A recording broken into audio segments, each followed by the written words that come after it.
नमस्कार, स्वागत है आपका पावर ब्रेकफास्ट में। मैं हूं पूजा त्रिपाठी और अगले आधे घंटे में हम आपको बताएंगे सुबह सुबह की पहली रणनीति, ग्लोबल मार्केट से किस तरह के संकेत मिल रहे हैं ये भी समझेंगे और साथ ही खबरों के दम पर आज एक्शन कहां है ये भी जानेंगे। अगर एक छोटा सा अपडेट ले ले तो डाउ कल 530 अंक बढ़कर बंद हुआ, लेकिन आखिरी कुछ घंटों में यहां पर ऊपरी स्तरों से दबाव भी देखा गया। लेकिन यूरोप के बाजार की बात करेंगे तो वहां पर अच्छी तेजी देखने को मिल रही है और इस वक्त एशियाई बाजारों की भी जो शुरुआत है वो अच्छी हुई है। 60 अंकों की तेजी के साथ 9075 के पार है इस वक्त एक्सजेक्स निफ्टी और बाकी एशियाई बाजारों में भी निकाई में भी करीब आधे % की तेजी इस वक्त देखने को मिल रही है।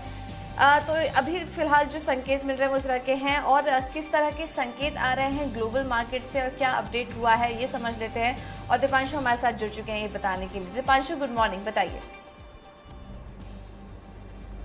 गुड मॉर्निंग पूजा। एशिया के बाजारों की थोड़ी मिलीजुली शुरुआत के बाद अब वहां पर भी एशिया के बाजारों ने गति पकड़ ली और वहीं एसजीएक्स निफ्टी भी मजबूत ट्रेड कर रहा है। कल शाम एक शानदार उछाल देखने को मिला जहां तक अमेरिकी बाजारों का सवाल है।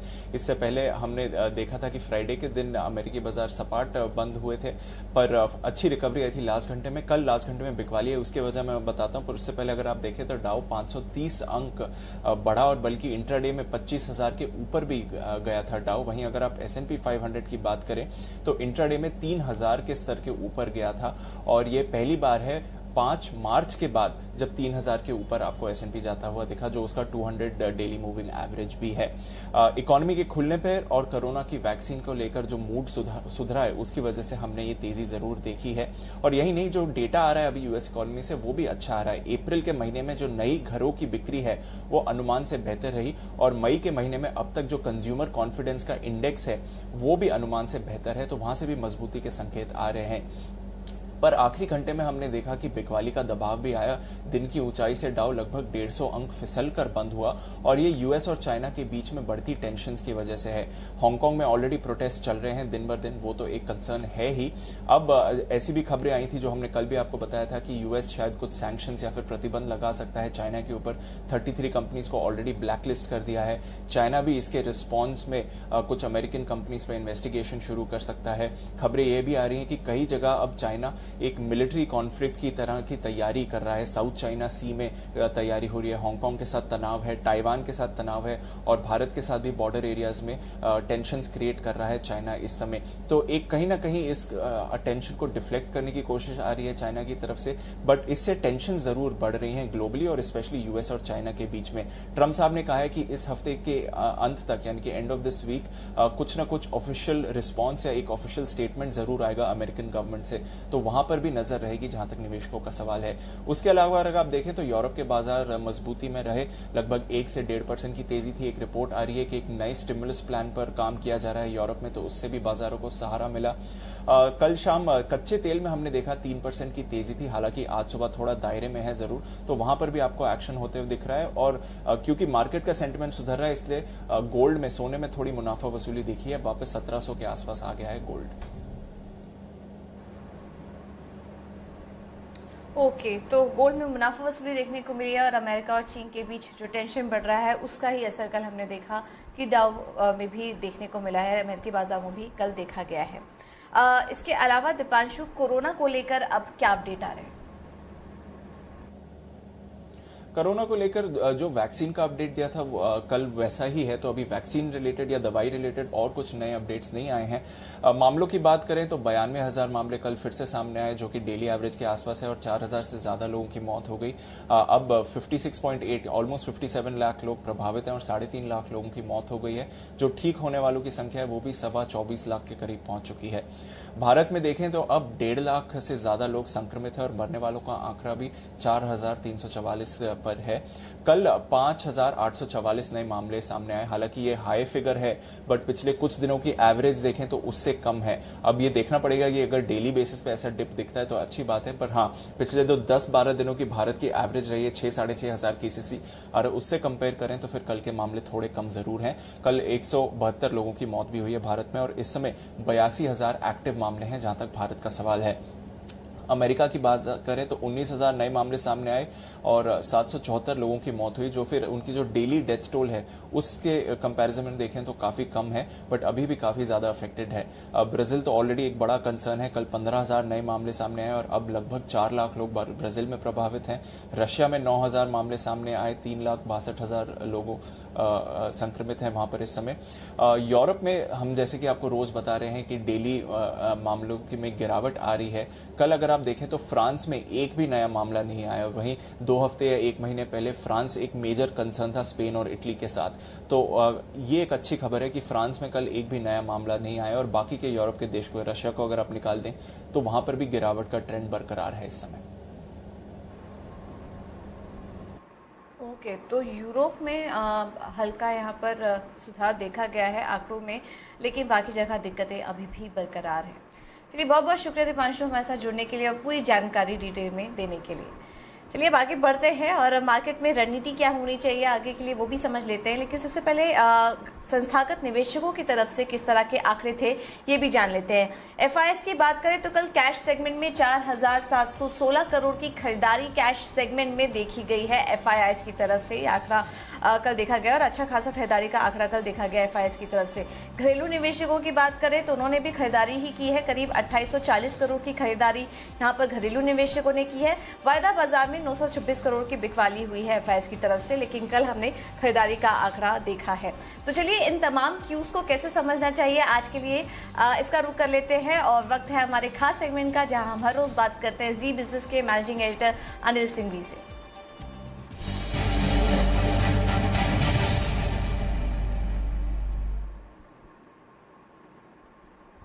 Anil sir, good morning. सबसे पहले तो बताइए, ग्लोबल बाजारों से जो इस वक्त संकेत मिल रहे हैं इसे आप कैसे देख रहे हो? कल हम देख रहे हैं कि कल एक्सपायरी है, तो इन तमाम फैक्टर्स को देखते हुए आज के लिए भारतीय बाजार कैसे लग रहे हैं आपको? देखिए, ग्लोबल बाजारों के संकेत अच्छे हैं। अमेरिका में जो तेजी हुई है उम्मीद के मुताबिक हुई है, और साथ ही ट्रम्प साहब की तरफ से जो स्टेटमेंट्स आ रहे हैं कि वो अमेरिकी इकोनॉमी को खोलने को लेकर वापस से फिर से बड़े कॉन्फिडेंट होते हुए दिख रहे हैं और अपील भी कर रहे हैं कि सारे राज्यों को अब खुलना चाहिए, तो वो संकेत अच्छे हैं। और अच्छी बात यह है कि अमेरिकी बाजार उस पर रिएक्शन दे रहे हैं। एशियाई बाजारों का भी रिएक्शन उस पर पॉजिटिव साइड पर ही है, मिला जुला थोड़े हल्के हरे निशान के साथ एशिया भी ट्रेड करता हुआ दिख रहा है। खाली एक ही दिक्कत की बात है कि चीन को लेकर ट्रम्प साहब अभी थोड़े से नाराज ही चल रहे हैं, और अब चीन भी जिस तरह के स्टेटमेंट दे रहा है अपनी आर्मी को कह रहा है कि तैयारी रखें, तो वो थोड़ी से टेंशन बढ़ाने वाली चीजें हैं। देखते हैं इस वीकेंड पर जो ट्रम्प साहब अपना स्टेटमेंट देने वाले हैं उस पर बाजार की नजर रहेगी। तो ग्लोबल संकेतों में सिंपल चीज यही है कि न्यूट्रल से थोड़े पॉजिटिव साइड पर मानकर चलिए। मार्केट स्ट्रॉन्ग है, इसमें कोई डाउट नहीं। S&P मार्च के बाद पहली बार 3,000 के आंकड़े के ऊपर निकला है, 5 के हाल और उसके आसपास बंद होता हुआ दिखा है, 25,000 डाउ पहुंचा है। तो इसमें कोई डाउट नहीं कि लिक्विडिटी की वजह से बाजार बेहद स्ट्रॉन्ग है, और ऐसे में थोड़ी और अपसाइड बाजारों में बने तो बड़ी बात नहीं है। तो ग्लोबल संकेतों को आप वैसे देखेंगे तो चाहे वो कोरोना की खबरों के लिहाज से वहां भी ठीक है, आंकड़े थोड़े से अच्छे आए हैं कि बहुत ज्यादा पेशेंट्स बढ़े नहीं है। कल के सेशन में फ्रांस में बिल्कुल नया आंकड़ा कोई मरीज दिखा नहीं है। तो मुझे लगता है कि ग्लोबल संकेतों के दम पर आज हमारे यहाँ भी थोड़ा सा मजबूती वाला ट्रेडिंग सेशन हो सकता है। बात तो ये पूछा कि शुरुआत तो हमारी मजबूत हो जाती है, लेकिन क्लोजिंग के वक्त तक बाजार मजबूती टिका नहीं पाते हैं। तो वही रेंज कल और आज की रेंज में बहुत ज्यादा बदलाव नहीं है। 8,875, 8,975 ये 100 पॉइंट की रेंज मजबूत सपोर्ट है निफ्टी पर, और ऊपरी स्तरों पर वही 50 पॉइंट की रेंज जो है 9,150, 9,200 ये रुकावट वाला जोन है। वहां पर आते ही प्रॉफिट बुकिंग आपको आती हुई दिख सकती है। बैंक निफ्टी का जहां तक सवाल है 17,100, 17,300 ये मजबूत सपोर्ट जोन है, और ऊपरी स्तरों पर 17,650 से 17,850 वो रेंज है जहां पर आपको हल्की मुनाफा वसूली आती हुई दिखेगी। जी ओके, तो ये है बैंक निफ्टी और निफ्टी का स्तर जो कि आपको बताया गया है। लेकिन अनिल जी, एक व्यू आपका कल जो एफआईएस की तरफ से खरीदारी का आंकड़ा आया उस पर भी जानना चाहेंगे। कैश सेगमेंट में 4,716 करोड़ की खरीदारी कल देखी गई है, तो इस आंकड़े को आप कैसे देख रहे हैं? क्या वाकई अब विदेशी निवेशक वापस आ रहे हैं और खरीदारी कर रहे हैं? ना, इस गलतफहमी में बिल्कुल मत रहिए, क्योंकि 4700 करोड़ की कैश मार्केट में खरीदारी एफआईएस की है, 2800 करोड़ की खरीदारी घरेलू फंड की है, और कुल मिलाकर ये होता है 7,500 करोड़ के आसपास। इसके सामने 8,430 करोड़ की भारतीय टेलीकॉम की डील की, जिसमें उन्होंने अपने शेयर बेचे हैं भारतीय एयरटेल में। तो नेट आप दोनों को मिलाकर देखें तो कैश मार्केट में करीबन आप ये समझ लीजिए कम से कम 1100 करोड़ की बिकवाली का आंकड़ा है। अब एग्जैक्टली इसमें से कितना एफआईज ने बेचा है भारती को निकालकर वो कहना मुश्किल है, लेकिन दोनों को साथ में मिलाकर देखें तो 1000 करोड़ की बिकवाली, 1100 करोड़ की बिकवाली कैश मार्केट में एफआईज की है। साथ ही 1400 करोड़ के स्टॉक फ्यूचर्स भी बेचे हैं। तो 2500 करोड़ के आसपास की बिकवाली स्टॉक्स में कल फिर से होती हुई दिखी है, घरेलू फंड और एफआईज दोनों को मिलाकर। तो उस लिहाज से कोई बहुत कंफर्ट वाली बात नहीं। दूसरी बात है कि लगातार बड़ा अमाउंट बाजार से निकल रहा है। देखिए पहले 25,000 करोड़ HUL वाली बड़ी डील में गए, अब 8,500 करोड़ भारती की डील में गए। अब आज आपका कोटक महिंद्रा बैंक का QIP 7,200 करोड़ के आसपास का खुल रहा है। तो ये बड़ा पैसा जो अदरवाइज सेकेंडरी मार्केट में लग सकता था वो डायरेक्टली इन बड़े स्टॉक्स में जा रहा है। तो कहीं कहीं लिक्विडिटी तो कम करेगा ही। और सिंपल चीज ये कि जो फंड्स हैं उन्हें भी इन्हीं बड़े स्टॉक्स में कंफर्ट आता है कि चलिए ठीक है, आप लीवर, भारती, इस तरह के कोटक जैसे स्टॉक लेकर रख लेंगे और गलत भी हो जाएंगे तो कोई किसी को जवाब देना मुश्किल नहीं है। तो पॉइंट सिंपल है, थोड़ा कैश मार्केट में एफआईज की जो 9 दिनों से लगातार बिकवाली होकर चल रही थी, आप ये मानकर चलें 10वें दिन भी इस आंकड़े को देखकर कि बिकवाली ही है, खरीदारी नहीं। ओके, तो ये खरीदारी के आंकड़े से कंफर्ट लेने की ज़रूरत नहीं है। अगर डेटा पढ़ेंगे तो काफ़ी कुछ यहाँ पर इंटरनल्स छुपे हुए हैं जिसे समझने की ज़रूरत है। बहुत बहुत शुक्रिया अनिल जी हमारे साथ जुड़ने के लिए और ये रणनीति सुझाने के लिए। तो चलिए, ये तो था मार्केट पे रणनीति क्या होनी चाहिए, लेकिन इसके अलावा खबरों के दम पर और नतीजों के लिहाज से भी कल का दिन काफ़ी इम्पोर्टेंट था। काफ़ी सारे नंबर्स कल आए हैं और कहाँ पर नज़र है ये भी समझ लेते हैं। और देवांशी हमारे साथ जुड़ चुके हैं बताने के लिए। देवांशी, गुड मॉर्निंग, बताइए। गुड मॉर्निंग पूजा। सबसे पहले आप देखिए जो नतीजे आए थे मार्केट्स बंद होने के बाद, उसमें टोरेंट फार्मा के नतीजे थोड़े से बेहतर आते हुए दिखे। अनुमान से स्लाइटली बेटर थे ऑपरेशनल नंबर्स। अब जो बिक्री है वो देखिए करीब 5% तक बढ़ती हुई दिखी है, लेकिन कामकाजी मुनाफा करीब 16% बढ़ता हुआ दिखा है। और साथ ही मार्जिन का अनुमान था करीब 26% के आसपास फ्लैट रहने का, लेकिन 28% के मार्जिन कंपनी ने क्लॉक इन किए हैं। साथ ही अगर मुनाफे की बात करें तो इस बार करीब 314 करोड़ का मुनाफा आता हुआ दिखा है। पिछले साल घटा था इसके चलते। और साथ ही आप देखिए जो भारतीय कारोबार है वो डबल डिजिट में करीब 11% तक की बढ़त हमें वहां देखने मिली है। यूएस कारोबार भी करीब 3% बढ़ा है, वो अनुमान से थोड़ा सा कम था, लेकिन ओवरऑल नंबर्स थोड़े से बेहतर हैं। मैक्स फाइनेंशियल दूसरी तरफ जो कोविड का इम्पैक्ट है वो देखने मिला था, इसके चलते जो मुनाफा है वो करीब 97% तक घटता हुआ दिखा है इस तिमाही में। और करीब 7 करोड़ का मुनाफा कंपनी ने क्लॉक इन किया है 200 करोड़ के सामने। साथ ही जो कुल आय है वो भी 40% तक घटती हुई दिखी है। तो कुल मिलाकर काफी कमजोर नतीजे मैक्स फाइनेंशियल की तरफ से। दीपक नाइट्राइट दूसरी तरफ काफी मजबूत नतीजे पेश किए हैं इन्होंने। बिक्री करीब 5% तक बढ़ती हुई दिखी है। कामकाजी मुनाफे में 35% तक की बढ़त हमें इस तिमाही में देखने मिली है। और साथ ही जो मार्जिन हैं वहां पे आप देखिए काफी सुधार आया है। करीब 5% का 19% से बढ़कर 25% के करीब मार्जिन कंपनी क्लॉक इन किए हैं और मुनाफे में भी करीब 87% तक की बढ़त देखने मिली है। और कोरोमंडल इंटरनेशनल यहाँ पे भी मजबूत नतीजे आते हुए दिखे इस तिमाही में। जो बिक्री है करीब 9% तक बढ़ती हुई दिखी और कामकाजी मुनाफा करीब 51% बढ़ता हुआ दिखा है। मार्जिन में यहाँ पे भी करीब 3 से 4% तक की बढ़त देखने मिली है। 14% तक मार्जिन आते हुए दिखे, 10% से बढ़कर मुनाफा ऑलमोस्ट डबल होता हुआ दिखा है 234 करोड़ पर। तो कुल मिलाकर इस बार इस तिमाही में मजबूत बिक्री के कारण इन दोनों के नंबर्स काफी मजबूत आए हैं। इसके अलावा कोटक महिंद्रा बैंक पर आज नजर रखें, क्योंकि कंपनी ने QIP लॉन्च कर दिया है। 7,500 करोड़ जुटाने की योजना बैंक की तरफ से आते हुए दिख रही है। और जो फ्लोर प्राइस है वो कल की क्लोजिंग के 5% के डिस्काउंट पर यानी कि 1148 रुपीज के करीब पर तय की गई है।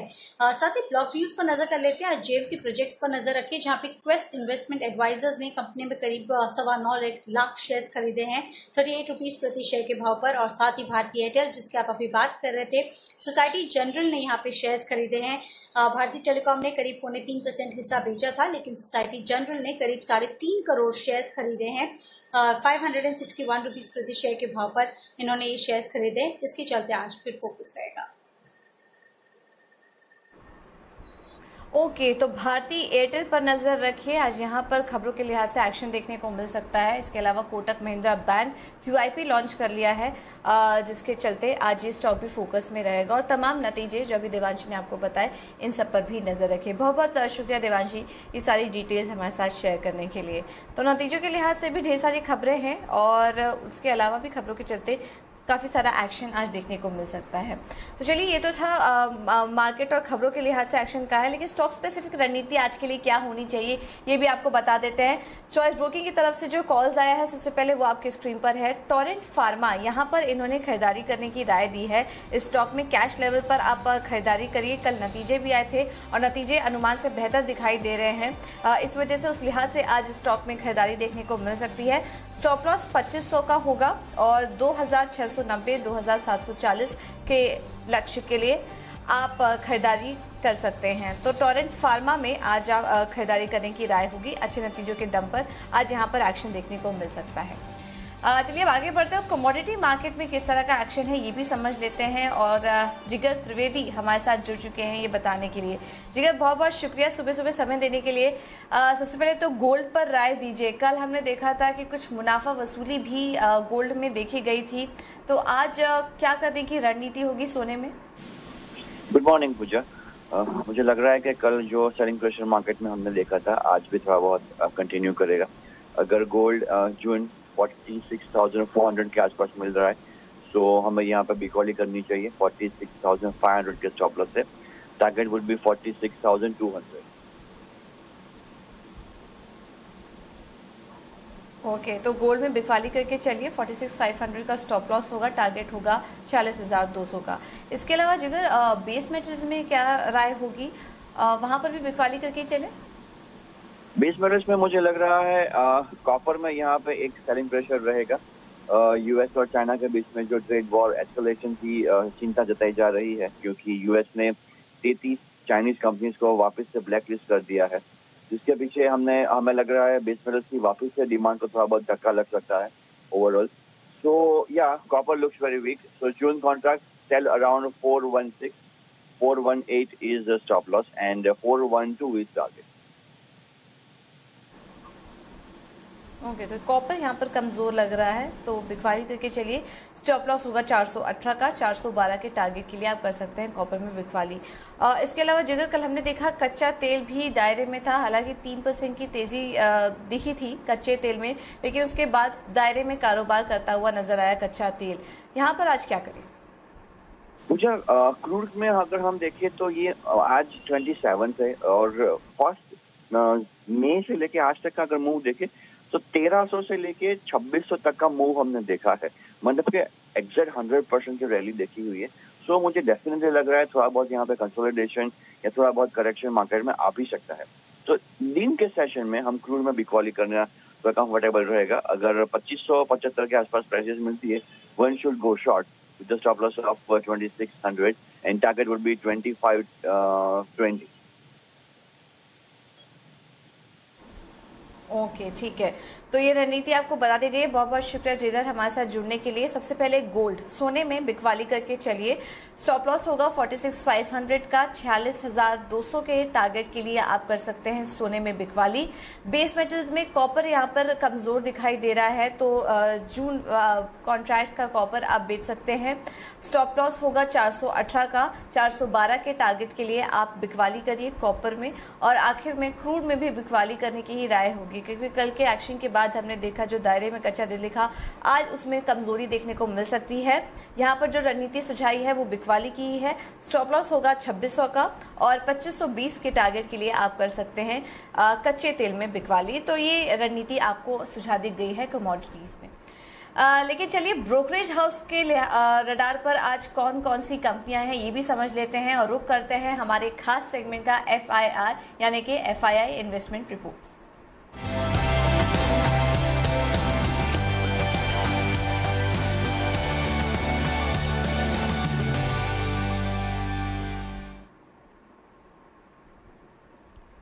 और आशीष हमारे साथ जुड़ चुके हैं बताने के लिए। गुड मॉर्निंग आशीष, बताइए आज ब्रोकरेज हाउस के रडार पर कौन कौन से स्टॉक है? गुड मॉर्निंग पूजा। इसकी रिपोर्ट आई है जहाँ पर एक का क्रेडिट होगा, जिसके इन्होंने जो EPS अनुमान है इसमें काफी ज्यादा, ये हालांकि जो है ने बरकरार रखा गया है। स्टेट बैंक ऑफ इंडिया पर आउट परफॉर्म की रेटिंग को बरकरार रखा है, लेकिन लक्ष्य जो है 250 से घटाकर 200 कर दिया। HDFC बैंक आउट परफॉर्म की रेटिंग बरकरार है, लक्ष्य 1280 से घटाकर 1100 रुपए कर दिया है। ICICI बैंक पर भी रेटिंग बरकरार है, लक्ष्य 450 से घटाकर 390 कर दिया है। एक्सिस बैंक पर भी आउट परफॉर्म की रेटिंग दे रहे हैं, लेकिन लक्ष्य जो है 520 से घटाकर 450 कर दिया इन्होंने। और कोटक महिंद्रा बैंक पर भी लक्ष्य जो है 1250 से घटाकर 1150 कर दिया है। इंडसइंड बैंक पर 430 से लक्ष्य को घटाकर 350 कर दिया है। तो बैंक आज फोकस में रहेंगे। इसके अलावा अगर आप देखें तो टोरेंट फार्मा के नतीजे आए थे, जिसके बाद CLSE की रिपोर्ट आई है, आउट परफॉर्म की रेटिंग को बरकरार रखा है और लक्ष्य 2600 से बढ़ाकर 2920 कर दिया है। ये कह रहे नतीजे सभी पैरामीटर्स पर बढ़िया देखने को मिले और जो नतीजे हैं वो अनुमान से कहीं ज्यादा बेहतर देखने को मिले हैं। जस्ट डायल के भी नतीजे आए थे, मॉर्गन स्टैनली कह रहे हैं कि नतीजे ठीक ठाक है, लेकिन जो आउटलुक है वो थोड़ा सा चुनौतीपूर्ण नजर आ रहा है, जिसके चलते इन्होंने ओवरवेट की रेटिंग को बरकरार रखा है, 450 रुपए के लक्ष्य है। और एस्ट्रल पॉली के जो नतीजे आए थे वो अनुमान से कमजोर थे। जेफरीज की रिपोर्ट है, होल्ड रेटिंग को बरकरार रखा है, लेकिन लक्ष्य जो है 950 से घटाकर 900 रुपए कर दिया है। ओके, तो ये तमाम कंपनियां हैं जहां पर कि आपको नजर रखनी है। बहुत बहुत शुक्रिया आशीष सारी डिटेल्स शेयर करने के लिए। तो आज फाइनेंशियल्स और NBFC स्पेस पर फोकस रखी। यहाँ पर क्रेडिट स्विस की रिपोर्ट आई है, जिसमें कि ढेर सारी रिपोर्ट्स यहाँ पर उन्होंने बैंकों पर दी है। इंडसइंड बैंक में अंडर परफॉर्म की रेटिंग दी है, तो यहाँ पर इसका कुछ असर देखने की उम्मीद है। इसके अलावा जस्ट डायल और टोरेंट फार्मा पर CLSE की रिपोर्ट है, अच्छे नतीजों के चलते आउट परफॉर्म की रेटिंग यहाँ पर दी है। तो इन तमाम स्टॉक्स पर आज आप नजर रखिए। चलिए अब कुनाज सरावगी की तरफ से भी रणनीति आई है मार्केट पर, एक बार वो भी देख लेते हैं। हमने आपको थोड़ी देर पहले टोरेंट फार्मा में खरीदारी करने की राय दी थी। एक और कॉल जहां पर कि आपको नजर रखनी है वो है मदरसन सुमी में आप खरीदारी कर सकते हैं। स्टॉप लॉस होगा 8250 का और 88 के लेवल के लिए आप कर सकते हैं मदरसन सुमी में खरीदारी। तो स्टॉक स्पेसिफिक रणनीति में आज मदरसन सुमी और टोरेंट फार्मा इन दोनों ही स्टॉक्स में आज खरीदारी करने की राय आपको दी जा रही है।